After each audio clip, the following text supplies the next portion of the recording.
အားလုံးပဲမင်္ဂလာပါမိုးမိုးအင်ဂျမန် channel မှာပြန်လည်ကြိုဆိုလိုက်ပါတယ်ဒီနေ့တော့မနက်စာလေးကိုအလွယ်ကူဆုံးနဲ့မြန်မြန်လေးလှုပ်စားပြပါမယ်အရင်ဆုံး10မိနစ်လောက်ပြုတ်ထားတဲ့ကြက်ဥလေးတွေကိုခြေဝါးအောင်ခြေပေးမယ်ပေါ့နော်ခြေလို့ပြီးပြီဆိုရင်တော့မာယောနစ်ဆွရဲ့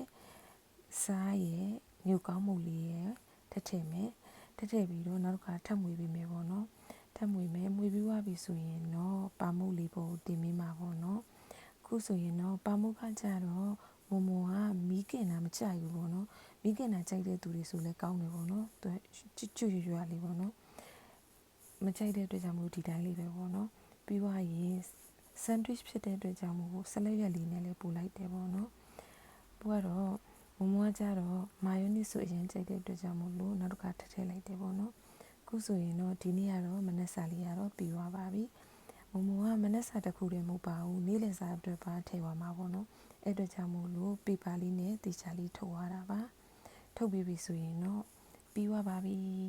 အရန်လွယ်ပြီးတော့အရသာရှိတဲ့မနက်စာလေးမျိုးအားလုံးလည်းအိမ်မှာလှူစားကြည့်ကြပါနော်ဘိုင်ဘိုင်နောက်ဗီဒီယိုတွေပြန်